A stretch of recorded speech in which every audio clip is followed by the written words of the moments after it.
Book review. Man of Peace is more than just a biography of the Dalai Lama of Tibet. Man of Peace, the illustrated life story of the Dalai Lama of Tibet, is a powerful illustrated non-fiction graphic novel written by William Myers, Robert Thurman, and Michael G. Burbank. The illustrations are presented by Steve Buccellato, Donald Hudson, Kinson Lowe, Miranda Meeks, and Andrei Pervukhin. It is a vivid exploration of the life and spiritual journey of His Holiness the 14th Dalai Lama, presented against the turbulent backdrop of Tibet's modern political history.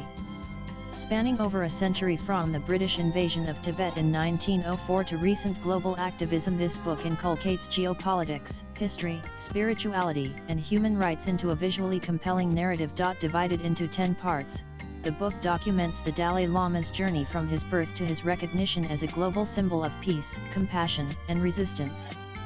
It explores the political turmoil of the 20th century, particularly the Chinese occupation of Tibet and the cultural genocide that followed.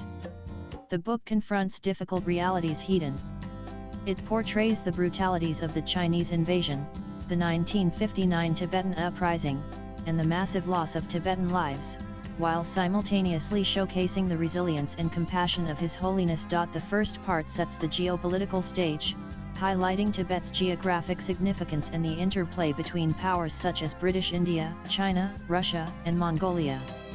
The visuals, combined with historical context like the Young Husband mission and the 13th Dalai Lama's pilgrimage to India, help readers understand how the Tibetan cause was not just local, but political as well. The second part focuses on the early years of Tenzin Gyatso, the 14th Dalai Lama, and his enthronement. His training at Drepung Monastery's Gomang College, where emphasis was laid on logic and debate, is a testament to the deeply scholastic tradition of Tibetan Buddhism. The third and fourth parts capture the growing tension with Mao Zedong's China.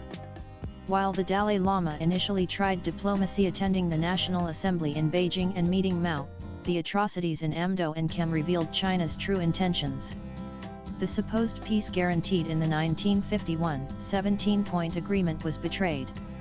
By 1959, over 15,000 Tibetans were killed in a matter of days during a violent crackdown.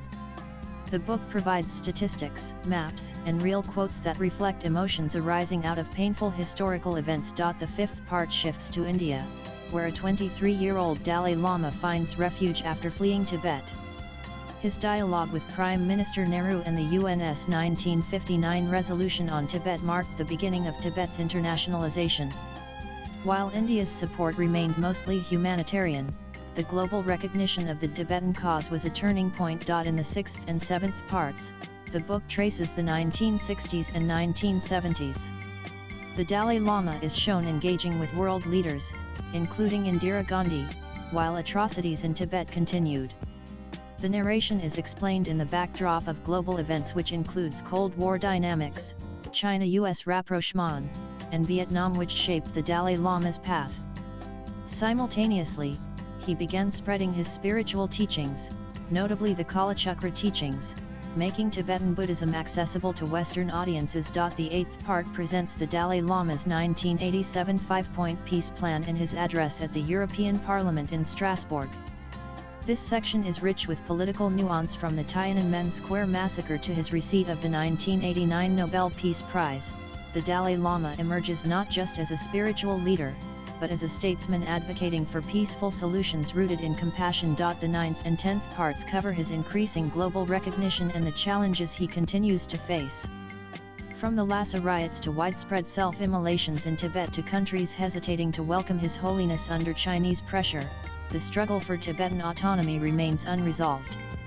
The book ends with the Dalai Lama's 3 lifelong commitments as a human being, a Buddhist monk, and a Tibetan. What makes this book truly stand out is the graphic novel format, which allows complex ideas such as geopolitical negotiations, refugee trauma, spiritual wisdom to be presented in a way that is accessible, yet keeping the details intact.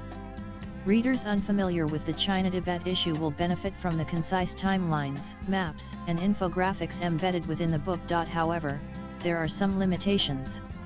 It may not be suitable for children under 12, as it contains graphic depictions of violence, politically sensitive language, and mature themes such as torture and immolation. The reading experience can also be dense at times, requiring readers to pause, reflect, and sometimes research further. The readers may find it a bit tedious to read this book in a single sitting as the reading demands attention and emotional engagement. The authors made concerted efforts in deepening the understanding of the Tibetan cause and to induce feelings of courage, patience, and standing up for what is right, even when the odds are against the situation.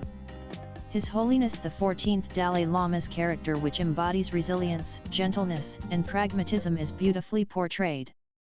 The scenes of cultural preservation, like the founding of Tibet House in the US, or the construction of Kalachakra Temple in St. Petersburg, Russia, reveal how deeply rooted he is in his spiritual tradition while being open to modern dialogue. Ultimately, Man of Peace is more than just a biography.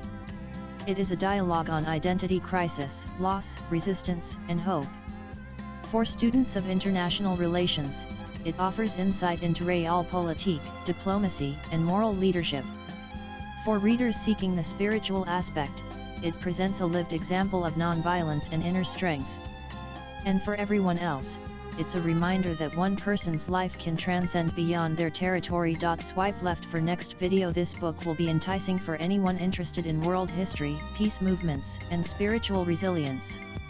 It will instill a shift in perspective regarding leadership and invoke a renewed belief in the power of compassion as a tool of resistance. This writer is Research Assistant, International Buddhist Confederation, IBC, New Delhi. Views expressed in the above piece are personal and solely that of the author. They do not necessarily reflect NEWS18's views. Latest blogs.